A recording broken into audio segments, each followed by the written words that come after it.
갈치자입니다. 시작하겠습니다. 연기 마침표는 없다. 4편인데요. 제가 좀 공부하면서 이상하게 만들다 보니 6편까지 만들었는데, 다시 한번 황정민의 소설 제목으로 가보겠습니다. 마침표는 없다라고 지금까지 얘기했는데, 바꿀까봐요. 없다 그러면 또 마치 마침표 자체가 없다는데 또 마침표를 찍는 것 같아서, 말장난 같지만 이렇게 정할래요. 없다기보다는 마침표 혹은 점찍기, 이것이 그냥 끝없이 지연된다. 저는 이렇게 좀 얘기하고 싶습니다. 이렇게 수정할게요. 우리가 연기를 할 때 보면은 흔히들 목표 설정을 얘기합니다. 왜냐하면 인간은 목표 지향적으로 살고요, 미래 지향적으로 살기 때문에 그러한 것이죠. 그런데 말이 그렇다는 것이고, 정말로 그렇게 삽니까? 그럼 현재는 없나요? 현재는 지나간, 현재는 계속, 사실 현재란 게 없지. 현재는 끊임없이 과거와 미래의 합집합으로 되잖아요. 예. 그런 것들이 이어지는 것을 그 순간이라고 얘기하는데, 글쎄요, 이게 지배하지 않나? 그래서 목표를 대본상으로는, 특히 스타니슬랍스키의 논리에 의하면 배우는 초목표, 작품 전체를 관통하는 초목표를 가지고 그 다음에 단임별 어떤 목표 설정을 하고 뭐 이것을 통해서, 전 이게 지금 좀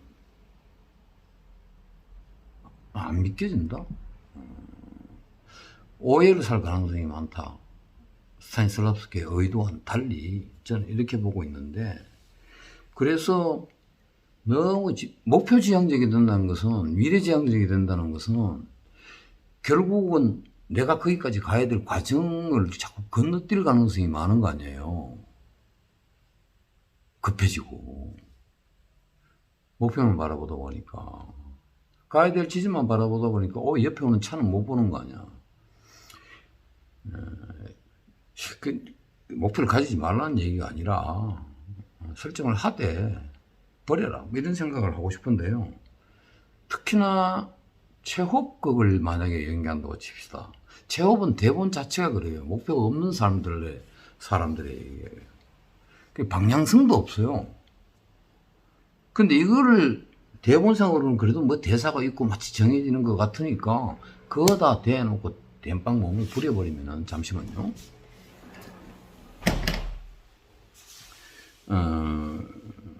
이거는 그냥 쥐약 먹고 물 안 마시는 행위다. 그랬더니 뭐 요즘 쥐약 물약으로 나온다며요. 어이 참. 아무튼 그러면 어떻게 해야 되지? 목표 설정을 하고, 인간이 미래 지향적이기 때문에, 그리고 목표는 미래에 있기 때문이지 과거에 있는 건 아니잖아요. 과거는 그냥 향수죠. 그래서 삶의 의미란 것이, 사는 것이 알 수 없는 미래를 달려가는 것 때문에 매력적이라고 얘기하는 거잖아요. 살만하다고 얘기하는 거죠. 다 알면 어떻게 삽니까? 재미없어서. 그래서 특히 서로 그렇더라도 알렉산더 테크닉을 보면 그렇습니다.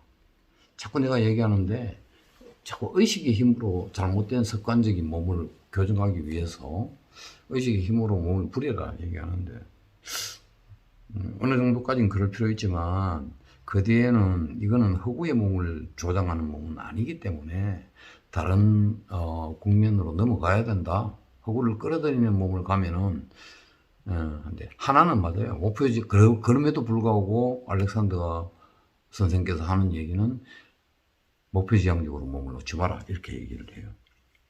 그럼 뭡니까? 남아있는 것은 방향성이죠. 어떤 궤도, 그쪽으로 몸을 향하라는 거죠. 몸을 그쪽으로 던지는, 그거조차 없으면 뭘 할 수가 없으니까, 뭘 해야 되는 건지 모르니까. 똑같이 단지 방향성을 만들기 위해서는 지도를 그려야 되는 거죠. 해석은 그래서 하는 겁니다. 예? 대본도 알고 암기하고 하는 것은 그런 겁니다. 윤곽을 잡고 이 A짐, B짐으로 지도를 이렇게 하나 딱 가지는 건데 이게 자체는요 지성의 힘이라고 보고요. 그 지성의 힘이 몸이 던져진 상상력의 산물이라고 보고요. 그래서 상상의 그림이 그려진다면은 그 자체는 B지점으로 갈 수 없다. 나침반 놓는 거하고 똑같다. 나침반이 어떻게 갑니까? 내가 가야지. 결국 몸 문제고 그런 점에서 끝없음에 관하여가 배우 훈련용으로 좀 이렇게 뜯어보기에 굉장히 좋은 텍스트가 될 수 있겠다는 생각을 합니다. 방향의 이중성이란 것 지난 영상에서 얘기했는데 동시에 보는 것을 얘기하죠. 보면서 동시에 몸은 다른 걸 하고 있다는 것은 다 몸이 다른 걸 본다는 얘기니까 그러면서 제가 손흥민 예를 또 다시 한번 들게요. 얼마 전에 미안합니다. 축구를 안 좋아하는 사람한테 얘기해서 손흥민이 레스터시티하고 할 때 마지막 한꺼번에 13분 만에 3골 넣었잖아요. 그때 마지막 골이 할 때 자기가 인터뷰 이렇게 했어요. 업사이드일 리가 없다. 콘테 감독도 그렇다라고 보고. 왜냐하면 손흥민이 자신이 정확하게 알죠.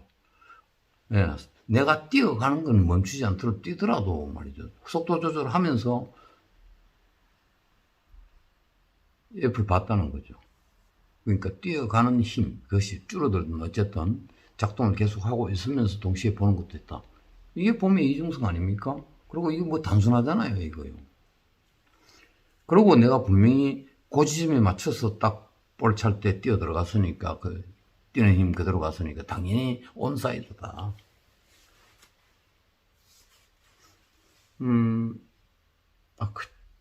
글쎄요, 뭐, 축구, 업사이드 뭐 문제만 이렇습니까? 업사이드를 얘기하자는 게 아니니까. 일상에서도 끊임없이 이런 일들이 일어난다는 얘기.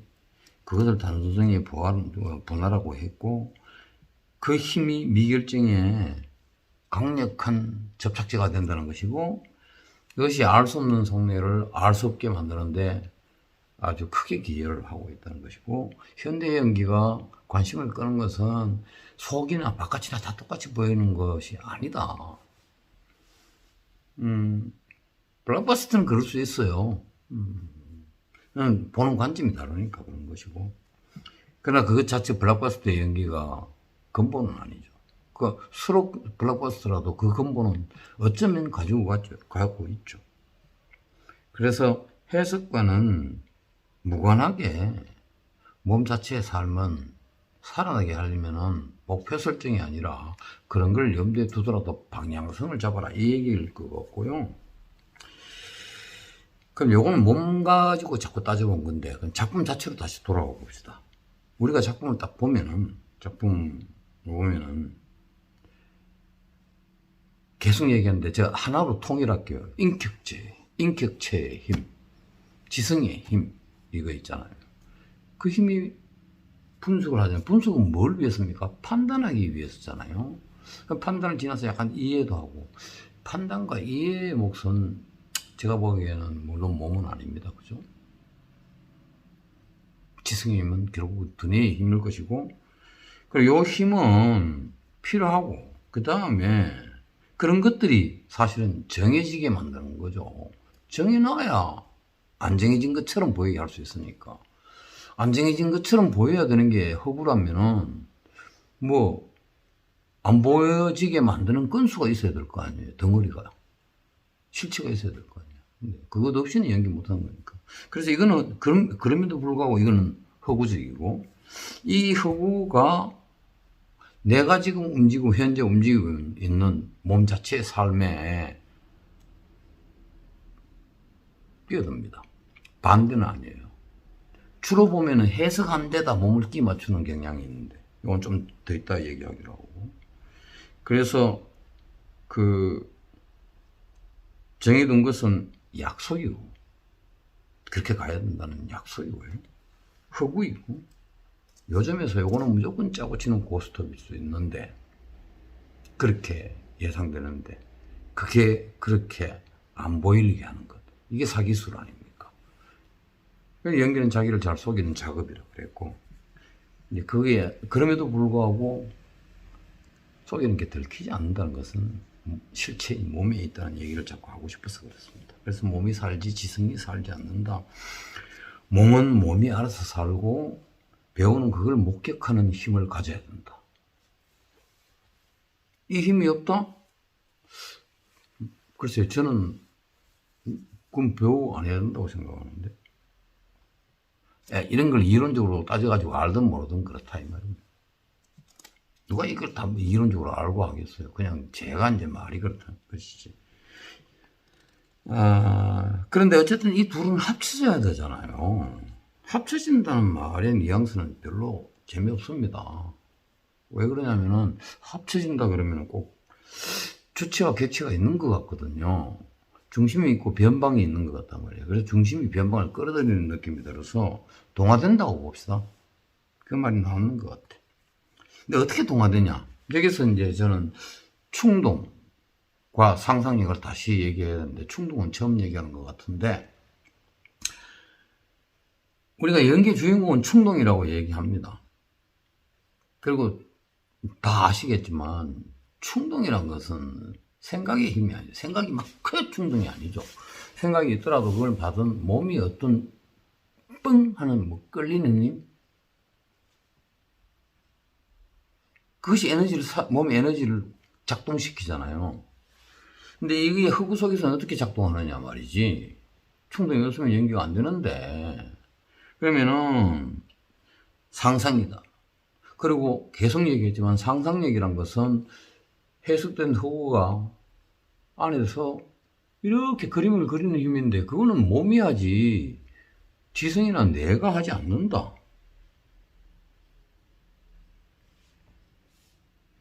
그리고 상상 속에서 흑우 속을 걸어가는 몸을 봐야 한다. 그 다음 실행해야 된다. 혹은요, 동시에 일어나야 된다. 그러니까 이 말입니다. 판단 끝. 그럼 뒤쪽으로 던져 놓습니다. 이걸 내가 순진함이나 혹은 천진난만함이라고 그랬어요. 알고 있는데 모른 척 하는 거죠. 근데 알고 있는데 모르기 쉽지 않죠. 그러니까 뭐 의도적 무시, 의도적 무지, 그런 걸 사야 된다는 거고, 예술가의 기질 중에 하나가 천진난만함 아니겠습니까? 어린아이 같은 시선 말이죠. 그게 뭐 나이가 이렇게 먹었는데 어떻게 어린아이가 되겠어요? 실제적으로는 아닌 거지. 예술가 되기 쉬운 거 아닌 것 같아. 그래서 어쨌든 상상력이, 이러한 상상력이 충동이 일어나게 하는 조건이 된다는 것. 혹은 이 상상력 자체가 허구와 실제가 묶어지는 힘 아니겠어요? 그 속에서 그림을 그려내는 몸의 능력이잖아요. 이것이 어쩌면 바탕이 된다. 뭐가? 무엇에? 충동이 불쑥 솟아오르게 만드는 조건이 된다. 그리고 그래서 작품을 가지고 접근을 할 때에 방금 얘기한 대로 어쨌든 흑우와 실제가 합쳐지는데, 합쳐진다기보다는 동화된다고 보는 게 맞고, 동화됨이란 좀 더 구체적으로 보면 어디에서 어딘가에 내재된다고 보는 것이 맞다고 제가 주장하는 바인데요. 그러면은 어떤 식으로 내재된다는 것일까? 이 국면마다 다 다릅니다. 내재되는 게. 그런데 원초적으로 내가 지금 어떤 인물을 연기한다는, 인물이 아니잖아요. 허구고 실제로 살아있는 존재가 아니죠. 살아있는 건 내밖에 없잖아요. 햄릿은 살아있는 존재가 아니죠. 그러니까 결국은 난데 변화된 나잖아요. 그게 이제 연기의 조건이라는 것이고, 그걸 어떻게 몸이 받아들였냐에 있다는 것인데, 그럼 결국 몸을 통해서 돼야 될 것 같잖아요. 내재란 것은. 구체적으로 어떻게 되는지 피곤하긴 한데 다음 영상에서 조금 더 제 만족을 위해서, 제가 제 자신을 좀 정리하기 위해서 더 보도록 하겠습니다. 오늘 정말 딱 15분에 맞췄어. 잘했어.